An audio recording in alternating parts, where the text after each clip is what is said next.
พี่น้องเบาไทยกะแสดงขอปิดคลิปไว้ซ้ำนี้ก่อนเนาะพี่น้องเนาะก็แสดงอำลาพาจากน้องเพิ่นแล้วก็กับแม่เพิ่นเนาะไว้เพียงซ้ำนี้ก่อนเนาะพี่น้องฝากเติม FC เนาะผู้ใหญ่ใจบุญเนาะพี่น้องที่ว่าอยากช่วยเนาะซื้อข้าวสารอาหารแห้งเนาะหรือว่าสิ่งใดที่ช่วยได้เนาะก็อยากให้ FC ช่วยผู้ละเล็กผู้ละน้อยนี่ล่ะพี่น้องเนาะถ้ามีผู้ใหญ่ใจะดีช่วยเบาไทยก็สิมาเป็นสะพานบุญให้น้องๆแล้วก็ให้แม่เพิ่นนี่เนาะพี่น้องเนาะไอ้กลับก็ได้น้องเด้อบ๊ายบาย FC นี่เนาะกลับก็ได้แม่เด้อบ๊ายบายบ๊ายบาย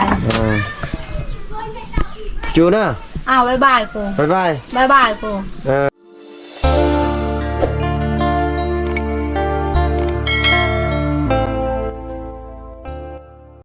สบายดี FC พังลาวพังไทยนะพี่น้องยินดีต้อนรับ FC เข้าสู่ช่องบ่าวผู้ไทยคือเก่านะพี่น้อง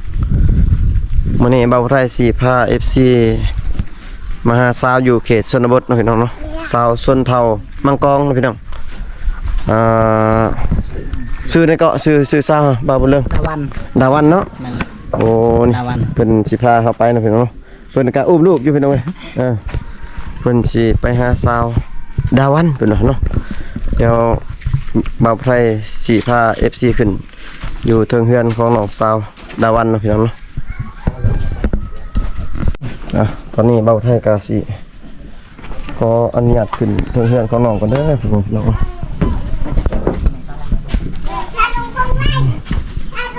ขึ้นอยู่เทิงเฮือนมันนี่เป็นเฮือนของน้องสาวเพิ่นโอ้เป็นนี่เลยพี่น้องเฮือนใหญ่เลยพี่น้องนี่ก็เป็นเฮือนครัวของน้องสบายดีน้องสบายดีซื้อน้องยังนี่น้องดาวันโอ้สาวดาวันอยู่เฮือนคนเดียวบ่น้องกับน้อง2 คนกับน้อง2 คนพ่อแม่น้องไปใช้น้องไปสวนล่ะโอ้ออกสวนเฮ็ดสวนมันต้นบ่น้องแม่พี่น้องสาวดาวันพี่น้องงามพี่น้องสาววันนี่มีแต่ผู้งามน้องเนาะกินข้าวหรือบ่น้องกินแล้วได้อาหารบ่กินยังมีอาหารกินหอยโอ้ใครไปหาน้องแม่น้องบ่โอเคเขาให้บ่น้องทรายไปหาเนาะพี่น้องอันนี้เป็นเพื่อนของน้องบ่นี่เฮาขึ้นนี่โอ้เพื่อนครัวของน้องตินี่แม่นบ่น้องนอนใช่น้องอยู่ในเฮือนพุ่นบ่เป็นนอนเฮือนหมู่โอ้นอนอยู่เฮือนหมู่เฮือนตัวเองนี่บ่นอนบ่จักคนอยู่เฮือนน้องนี่มั้ย7 คนทั้งพ่อแม่บ่แต่ลูก7 คนพอเบิ่งสภาพเครื่องนี่คือสิหลายอยู่พี่น้องหลายคนเนาะพี่น้องเพราะว่าเบิ่งเครื่องเพิ่นไว้เนาะจากเฮือนครัวกับเฮือนใหญ่ทางหลังเบาไทยนี่เนาะทางหลังกล่องนี่เครื่องลายเนาะไว้แสดงว่าอยู่ในเฮือนนี่7 คน8 9 คนทั้งพ่อแม่ปอพี่น้อง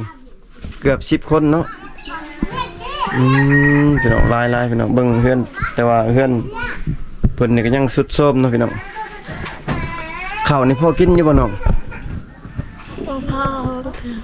บ่พอเบิ่งคือสิบ่พอกินพี่น้องคือสิยุ่งยากอยู่หลายคนเนาะบ่เรื่องเนาะนั่นแหละเบิ่งครอบครัวน้องก็จะเป็นโอ้ครอบครัวคือสิขาดเคินพี่น้องเอ้ยเบิ่งเบาผู้ไทยเบิ่งเพราะว่ามันหลายคนถ้าน้อยคนเนี่ยก็บ่ว่านิดนึงน้องเนาะประมาณ4 คนบ่นี่เนาะ5 คนอันนี้มัน8 9 คนก็โอ้ตวผู้หญิงจักคนเนาะผู้หญิง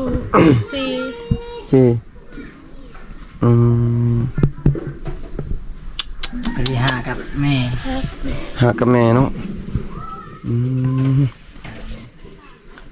พี่น้องลักๆเฮ็ดเวียกอันนั้นเนาะเฮ็ดหัวเฮ็ดสวนเนาะบ่มีบ่บันไปรับจ้างเฮ็ดอันนั้นบ่มีเนาะบ่มีเนาะโอ้ อ๋อตุ๊กน้องเบาไทยมาเห็นเนี่ยเดี๋ยวเบาไทยจะถามน้องก่อนเบาไทยสิมาให้ FC เบิ่งอ้อมๆตามเฮือนของน้องสาวเพิ่นเนาะน้องสาวดาวันพี่น้องน้องข้าวกินตอนนี้ยังบ่พอกินแม่นบ่ แม่น อืมข้าวสารก็บ่พอกินเนาะเงินนี่น้องได้อันเคยแบบเงินของน้องนี่น้องมีรายได้อยู่บ่น้องเคยแบบได้จากนั้นจากนี้บ่ได้เลยเนาะ ก็ได้คันไปรับจ้างได้ คันรับจ้างรายได้เนาะ โดย อืมน้องเฮียนบ่เข้าเฮียนบ่น้อง เข้า เข้ามอใด มสาม ปสาม มสาม มสามโอ้ สามมาสาม มสามเนาะพี่น้องน้องก็แบบเป็นครอบครัวที่นั่นล่ะพี่น้องทุกอย่างเนาะตัดเคินเพราะว่ามันหลายคนบ่พี่น้องก็บ่ติดอกอยู่ในเขตชนบทเฮาเนาะเพราะว่าหลายคนแล้วก็บ่มีข้าวสิกินบ่มีอาหารนั่นล่ะพี่น้องเอ้ยน้องเคยลงผู้บ่าวหรือบ่น้องซั่นนี่มีหรือบ่ผู้บ่าว โอ้ย บ่มีโสดบ่เคยลมเนาะ โดย โอ้เพิ่นว่าโสดน้องสาวดาวันเพิ่นเนาะพี่น้องเพิ่นว่าโสดบ่มีผู้บ่าวเนาะบ่มีผู้บ่าวล้มพี่น้องเอ้ยถ้ามีผู้อยากล้มนี่ล้มอยู่บ่น้องล้มอยู่บ่ล้มเข้าใจอยู่บ่บ่าวลาวบ่าวไทยล้มอยู่บ่น้อง โอ้ย ล้มเนาะ โอ้ย ถ้าว่าเขาหับแบบสถานะแบบครอบครัวของเฮาแม่นบ่ครอบครัวเฮาทุกแง่เนาะถ้าว่าเขาเจ้าหับได้เฮาก็พร้อมเปิดใจให้ FC ล้มเนาะน้องเนาะ โดย ถ้าว่าหักจริงวางแต่งเนาะ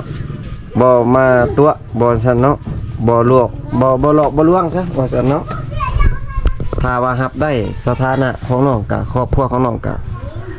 สามารถทักหรือว่าจีบน้องได้เนาะพี่น้องเนาะ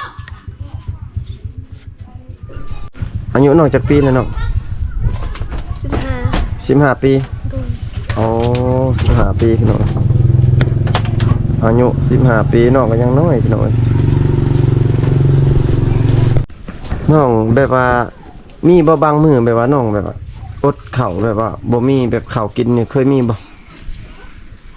แบบอยู่ในเฮือนนี่มีบ่ เคยบางเทื่อ เคยบ่บางเทื่อข้าวมันบ่พอกินนี่เคยมีบ่ กินน้อย กินน้อยเอาเคยบ่เคยแบบข้าวมันบ่พอกินแล้วเฮาอดกินเฮากินน้อยๆนึงเคยเนาะ เคย โอ้พี่น้องเอ้ยเคยน้อยใจอยู่บ่ว่าครอบครัวเฮาแบบบ่มีบ่หยังเคยคิดอยู่บ่น้อง เคยคิด เคยคิดเนาะแบบว่าครอบครัวเฮาแบบว่าขาดเขินเนาะบ่มีเนาะน้องเนาะแต่จังได๋ก็ย่าเฮาเกิดเป็นคนเฮาสู้เนาะน้องเนาะเฮาก็ดีใจแล้วแม่นบ่ได้อยู่บ้านนํเพิ่นอยู่บ้านอยู่เมืองนํเพิ่นก็ดีใจแล้วน้องเนาะน้องไปเรียนตะกี้น้องไปเรียนอยู่ไสน้อง ที่บ้านสวง อยู่บ้านช่วงนี่บ่ โดย อ๋อน้องสาวหอผักบ่ ไปในโกโจน หรืออยู่หอผักบ่หรือว่าน้องเที่ยว ตอนนั้นน้องอยู่เฮือนเขาพักอยู่เฮือนเขา อ๋ออยู่กับพี่น้อง โดย อืมอยู่กับพี่น้องเป็นยังคือออกมาเรียนแต่ม.3 เนาะ โดย คือบ่เรียนต่อน้อง กำลังสิเรียนต่อแหละม .4 เรียนต่อม อ๋อแต่ว่ายังบ่ทันออกตินี่ .4 ยัง โอ้ยังเป็นนักเรียนอยู่ตอนนี้ โดย โอ้พี่น้อง สาวม .4 เนาะพี่น้องสาวม .4 กำลังสิเข้าเนาะศกหน้าแม่นจะได้เรียนต่อม .4 เนาะน้อง แม่ สิเรียนอยู่ไสอีกเรียนบนเก่าวะน้อง โดย อ๋อสาวม .4 เนาะพี่น้องเนาะสาวงามอยู่ในหมู่บ้านนี่ล่ะพี่น้องแต่ว่าน้องสิเรียนให้จบติสิเรียนฮอดม .6 ม .7 ติ บ่มีเงิน อ๋อยันบ่มีเงินเรียนเนาะ โดย โอ้พี่ จ น้อง บม .4 ก็ดีใจเลย จบม .4 แล้วก็ได้ใบประกาศแล้วสิออกบ่เรือนเลยสิเรียนต่อบ่น้อง บ่มีเงินออก อ๋อคันบ่มีเงินนี่สิออกเนาะ โดย ถ้าว่ามีเงินนี่สิเรียนต่อบ่น้อง เฮียน เนาะโอ้น้องเพิ่นว่าถ้ามีเงินเนาะพี่น้องน้องก็สิเรียนต่อเนาะพี่น้องเพราะว่าทางครอบครัวก็ขาดเคินเนาะเป็นครอบครัวที่ทุกข์ยากล่ะพี่น้องหลายคนเนาะเว้ามากะสงสารน้องพี่น้องเนาะก็อีต้นน้องอยู่ก็เป็นครอบครัวที่คือ FC เห็นนี่แหละพี่น้องทางหล่างนี่ก็เป็นมิสิเนาะเป็นครัวเป็นหยังน้องไปนอนเฮือนหมู่ไกลบ่น้อง ใกล้ๆนี่ ไกลๆบ่อ๋อบ่ได้ไกลเนาะบ่มีว่าผู้บ่าวมันขึ้นมาดินกลางคืน บ่มี บ่มีเนาะ โดย นี่อันของชื่อน้องนี่ไปนอนแบบสาวโสดนี่ไปนอนนำกันบ่น้อง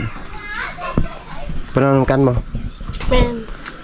ไปนอนนำกันแหละแบบเวลามีผู้บ่าวขึ้นมาล่มแล้วก็ขึ้นล่มลุกล่มนำกันเนาะ โดย แบบผู้บ่าวบ่แม่นแฟนเฮาก็ขึ้นมาล่มได้บ่น้อง อยากพอ แบบว่าถ้ามีผู้บ่าวขึ้นมาล่มอยู่ในเฮือนเนาะน้องเนาะแบบว่าผู้สาว 4-5 คนนี่ลุกขึ้นมานั่งล่มกันเบิดเลยบ่ โดย คิดว่าลุกแต่คนหนึ่งสองคนแสดงว่าได้ลุกขึ้นเบิดเนาะเขาล่มอยู่ในห้องบ่ได้บ่น้องอยู่บ้านน้อง ลมอยู่ในห้องเลย ล่มอยู่ในห้องได้เลยเนาะโอ้พี่น้องจะแตกต่างกันเนาะพี่น้องเนาะเพราะว่าบางครอบครัวหรือว่าบางบ้านเนาะก็บ่สามารถเข้าล่มอยู่ในห้องต้องได้ล่มอยู่นอกเนาะบางบ้านก็ได้ล่มอยู่ในห้องเลยก็ได้แม่นบ่น้อง แม่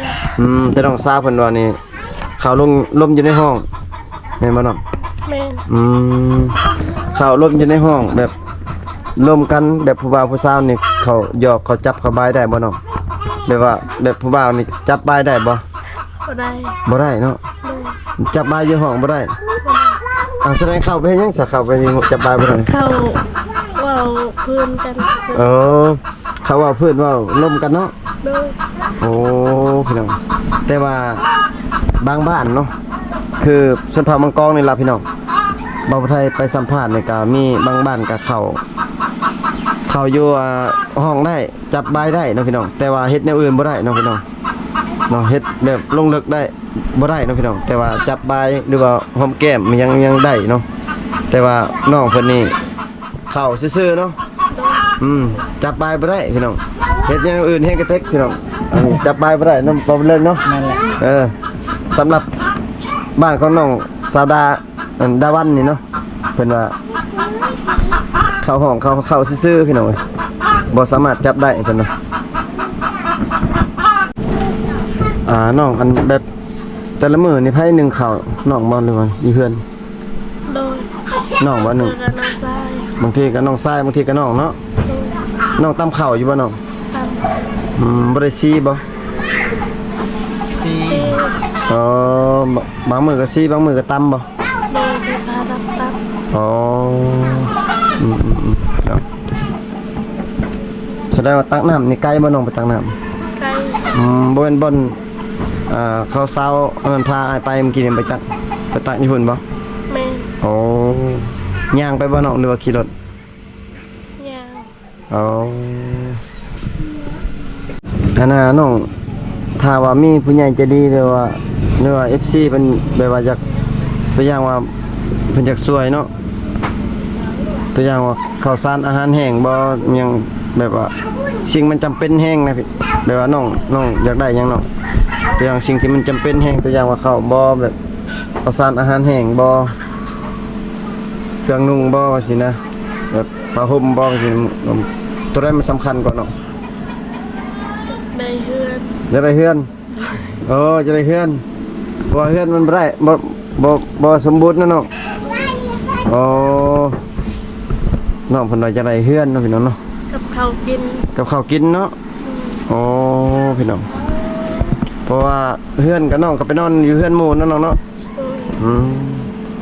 น้องเพิ่นว่าจะได้เฮือนเนาะพี่น้องกับข้าวกินเนาะพี่น้องพี่น้อง FC หรือว่าผู้ใหญ่ใจดีเนาะหรือว่าผู้ที่สามารถมีเหือแห้งเนาะมีทาแห้งช่วยได้เนาะอยากช่วยตัวใดก็ได้ก่อนเนาะพี่น้องเนาะ สบายดี สบายดี โอ้อันนี้แม่บ่นี่โอ้มาแต่ไสนี่ หนักไป จุดที่ เชียร์ โอ้แม่ของน้องสาวดาวันเนาะกินข้าวแล้วบ่แม่ยังบ่กินบ่ กินหนักไปตั้งไงอยู่วะ ตอนเที่ยงยังบ่ได้กินเนาะกินแต่ตอนเช้าเอาลูกหลายคนเนาะโอ้พี่น้องคือเอาหลายแต่ลูกฮะน่ะอิดชื่อเลย บางกีบ่กระหำหันว่าต้นบ่นที่มาแบบเปิดละหำเปิดละเฮาหำไม่ดังกูไปดังแบบว่าเพิ่นว่าตะกี้หั่นบ่มียาเนาะบ่มียาแบบว่ายาคุมยาหยังเนาะนั่นแม่เนาะแล้วเฮาก็คุมบ่เด้ออิดชื่อหันว่าแล้วว่าแช่งองยาวหำตะพงอันบ่นกว่าให้จองเฮาแต่ว่าครอบครัวนี่ยังแบบยังขาดเคินเนาะข้าวบ่พอกินบ่เนาะบ่แม่บ่พอข้าวบ่พอกินแม่นบ่8-9 คนมันมาอยู่นี่อยู่เฮือน9 คนอยู่เฮือนในฮอกบ่ถึงปั๊บเฮ็ดลมฮะปะบ้าไปเฮ็ดงานนี่2คนเฮ็ดงานนี่ใช่งานบ้านอยู่เวียงตัดยิบบ่นี่ประมาณนี้ซ้ำน้องดานี่เนาะลูกเพิ่นไปหารับจ้างอยู่เวียงพี่น้อยเพิ่นไปหารับจ้างแต่ยังแต่น้องนี่แหละน้องสาวเพิ่นนี่เนาะกับลูกอีกประมาณ8-9 คนพี่น้องกะข้าวกะบ่พอกินเนาะเฮือนซ่านกะคือเฮ็ดไม่สิล่ะพี่น้องเนาะเฮือนซ่านกะแบบก็สิว่าขาดเคินนั่นเนาะพี่น้องเนาะกะเฮ็ดคือเฮ็ดเองเนาะบ่าวไทยกะว้าวก็ซ้ำนี่แหละจักสิว้าวในใดเนาะเพื่อนก็คือเฮาเฮ็ดนี่แหละ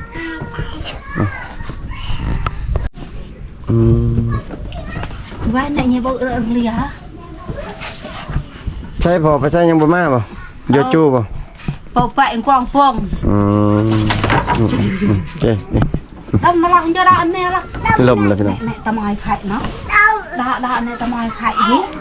ตะมอยไข่ซานเลยเนาะพี่น้องอันนี้เอาไว้ด่าอันนี้อันนี้เลยตะมอยกบเลยเอาตะมอยกบนะพี่น้องเบาไทยกะสิให้ FC เบิ่งหอมๆอยู่เฮือนของน้องเนาะอันนี้สิเป็นน้ำกินบ่นี่น้ำกินเนาะพี่น้องนี่ล่ะเครื่องน้องกะแบบนี้แหละพี่น้องเครื่องเฮือนซ่านเนาะคือเห็นนะพี่น้องเฮือนซ่านของน้องโอ้พี่น้องเอ้ยอันนี้เป็นเฮือนครัวเนาะพี่น้องเนาะเฮือนครัวตะกี้ชิเมนเขาเจ้านอนอยู่นี่เนาะ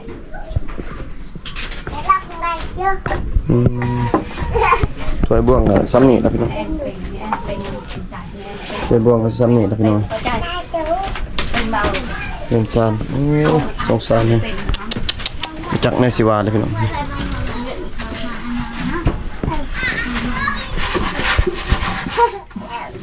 ก็คือFC เห็นตามนี้แหละพี่น้องครอบครัวเพิ่นก็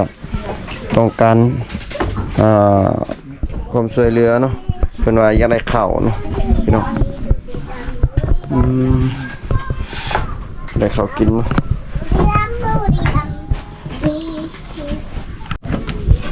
ลูกสาวนี่ให้ลูกสาวเฮียนให้จบไปแล้วเนาะจังได้ออกนี่นะหรือว่าให้เฮียนอีกปี2 ปีแล้วให้ลาออกนะลูกสาวจังนี่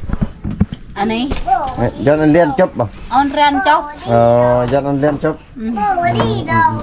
ดีแล้วให้เราเรียนจบเนาะเรียนจบแล้วก็จังไปหาเฮ็ดเวียกที่เกตะบนจบยั่วมา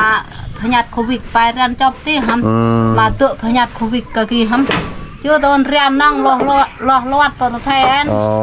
ต่อไปเรียนจบที่